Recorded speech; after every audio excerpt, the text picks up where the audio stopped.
then step 3 as the cooking process goes. So step 1, we're going to use a cup of warm milk. I put mine in the microwave for approximately a minute. You'll need to judge that on your own microwave because heating temperatures are different. You're going to use a 1 cup of white sugar. This is going to help activate your yeast. So rising times are going to be different based upon the type of yeast you use. I'm using fast rising yeast. So it really does tell you on the packet that you don't need to let your dough rise, or it's only a 1 rise dough. I am still going to go ahead and feed mine first, which means I'm using my milk, my solution, and my sugar. I'm going to let my sugar stir it down in here. I'm just going to use a wooden spoon so that I can eyeball it. I'm going to go ahead and dissolve down my sugar here a little bit in this warm milk. And then it's 2 1/4 teaspoons of yeast. Again, I am using Fleischmann's dry yeast, and they are already pre-done in your package at the amount needed for this recipe. So I'm going to go ahead and sprinkle my dry yeast in there. I love the smell of fresh bread cooking, and that's what's really fun about these is as the dough is rising, it smells like warm fresh bread, and as it's dissolving down in here. So it kind of looks like the milk that's left at the bottom of your cereal bowl. So I'm going to stir this in here for just a few minutes. Again, you do not have to do this, but I like to.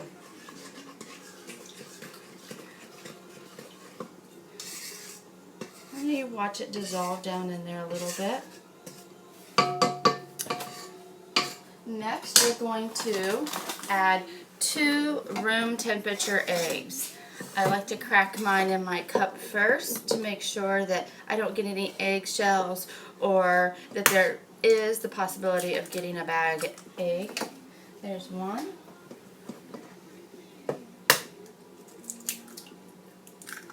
There's 2. I'm going to use a fork and I'm just going to mix my eggs up here.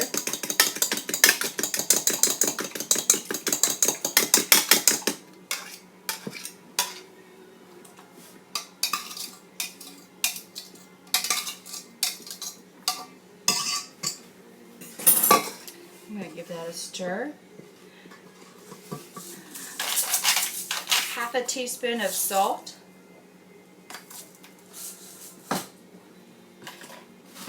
And to this I am going to add 4 cups of flour.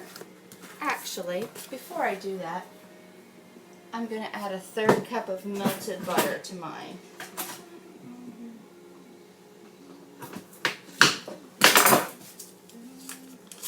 I am using unsalted butter because I've already added salt to my recipe.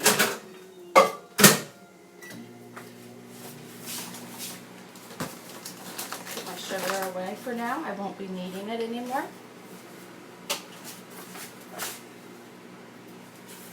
While that is melting, you're going to need a bowl for your dough to rise. So I use a metal bowl. I just cut the end of my paper off my butter. My butter is cold, that way I can grease my butter in my hand and not waste or get too much butter in the bottom of my bowl. And if I get spots that have just too much, I just take a paper towel and I wipe it out. So I have my grease bowl ready.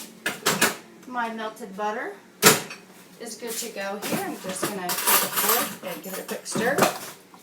Make sure it's all down in there. Okay.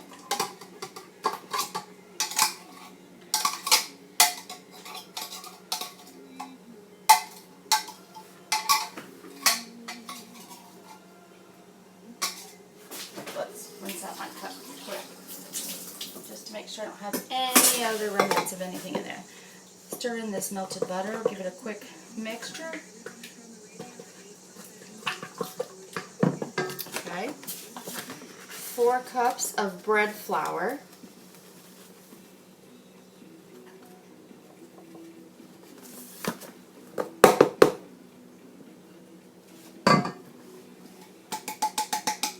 There's 1. I'm going to go ahead and stir in this first 2 cups. It makes less of a mess for you in your kitchen especially if you're using your KitchenAid mixer and you turn it on, you'll see this big white poof of flour come through. This is a really fun recipe to do with your kids, even if you have little kids. I had a lady from church over, and we made this with her. I believe he's just now turning 4-year-old. So it was a lot of fun to make this with him and to get to see the whole process. All my ingredients are really well mixed together. Now I'm going to use 1.5 cups. I'm going to use my last half cup to knead my bread before I stick it in my greased bowl.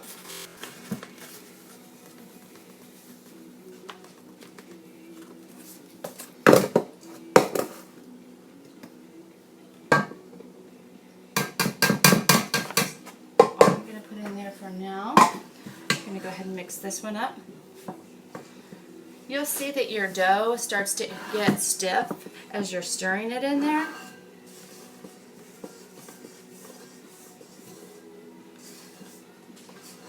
It's becoming more and more solid. I'm going to wash my hands real quick since I touched my eggs. I just don't want any cross-contamination.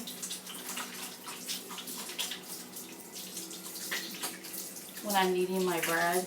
Again, you could use the bread hook in your KitchenAid machine, or you can do this by hand. It's really whatever you have in your kitchen.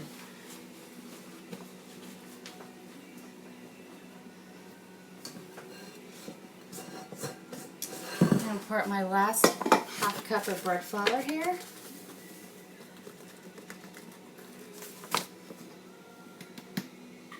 Okay. Put this back here. I've already pre-washed my counter, and I'm going to sprinkle this out. And I am going to grab a scraper just to make sure that I get everything out that I need and get it off my spoon here. You may need to adjust the recipe just a tiny bit depending upon how sticky or doughy your mixture really is.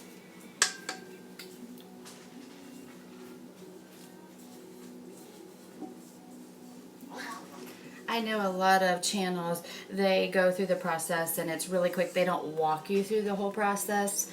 I like to walk people through the process because maybe there's a step in there that they don't show you, and it makes it that much more difficult to figure out exactly what they were trying to tell you to do or how to do it. So I know these are kind of long, but once you get it down the first time, you will just be able to do this really, really quickly. I'm going to go ahead and sprinkle a little bit of this on top.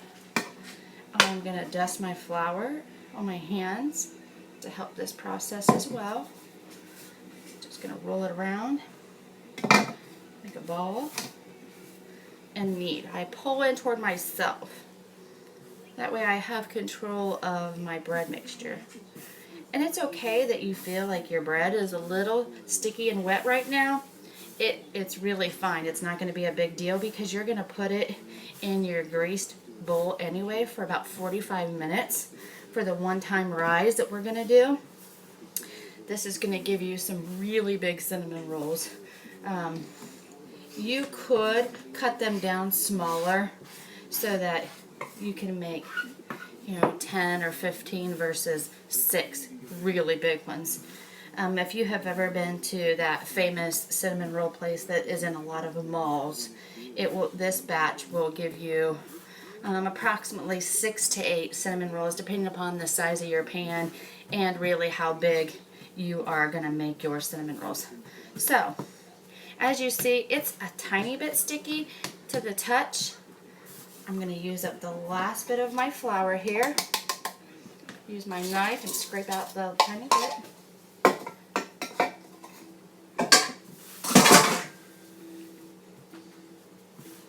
One last knead through. Grab my pan.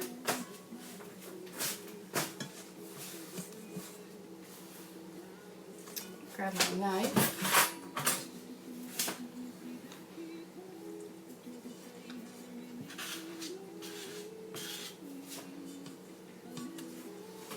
Okay. inside of this bread bowl or this metal bowl that I have, I had already pre-greased it. I am just going to mix that all together to make sure it forms a really nice ball. So it looks like that when it comes out. I'm going to go ahead and put this in here. I'm going to let this sit for 45 minutes, and then I will do step 2 of what we need to do next. But I'm going to cover it in plastic wrap and make sure that it's someplace warm. Have a great day and be blessed. Thanks for watching Technically Cooking.